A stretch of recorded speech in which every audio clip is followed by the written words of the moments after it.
আল্লাহ পাক সময় সময় দুনিয়ার ধন সম্পদে বিভোর মানুষকে ধন সম্পদের মোহতে ফিরানোর জন্য কিছু ওসিলা করে থাকেন। বলকে বাদশাহ ইব্রাহিম বিন আদম প্রথম জীবনে আল্লাহ ওয়ালাই ছিলেন, কিন্তু পরে ধন সম্পদের মোহে তিনি সে পথ হতে কিছুটা সরে যান। একদিন তার রাজ দরবারে এক অপরিচিত ব্যক্তির আগমন ঘটে।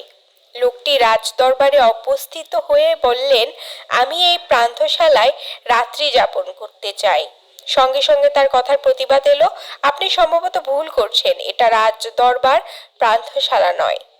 আগন্তুক ব্যক্তি বললেন, অবশ্যই এটা প্রান্তশালা। এমন সময় বাদশার দরবারে এসে বিতর্ক শুনলেন। তিনি একটু ধমকি সুরে আগন্তুককে জিজ্ঞাসা করল, এটা রাজ দরবার, কঞ্চির কালেও পান্থশালা ছিল না বা নয়। আগন্তুক বললেন, আপনার আগে এখানে কে বাস করতেন? উত্তর এলো, আমার আব্বা। আপনার পরে কে বাস করবে? উত্তর এলো, আমার ছেলে। এবার আগন্তুক ব্যক্তি বললেন, তাহলে এখানে কেউই স্থায়ী হয়ে বসবাস বা বাস করতে পারছেন না।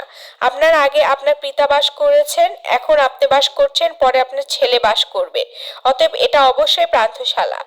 এবার বাদশার চৈতন্যোদয় হলো। তিনি বুঝলেন সকলে পান্থশালার বাসিন্দা। এরপর তিনি এক রাতে রাজপ্রাসাদ ত্যাগ করে অজানার পথে পা বাড়ালেন। শিক্ষা, পার্থিব জগৎ ক্ষণিকের নীড়। কেউ এখানে চিরস্থায়ীভাবে থাকবে না, একদিন সবাইকে চলে যেতে হবে এ জগতের মায়া মরীচিকা ছেড়ে না ফেরার দেশে। সুতরাং দুনিয়াবি শান শওকত নিয়ে মধ্যমত্ত থাকার কোনো অর্থই হয় না। ক্ষণিকের এই সময়টুকু পরকালীন সঞ্চয়ে ব্যয় করাই আমাদের একমাত্র কর্তব্য।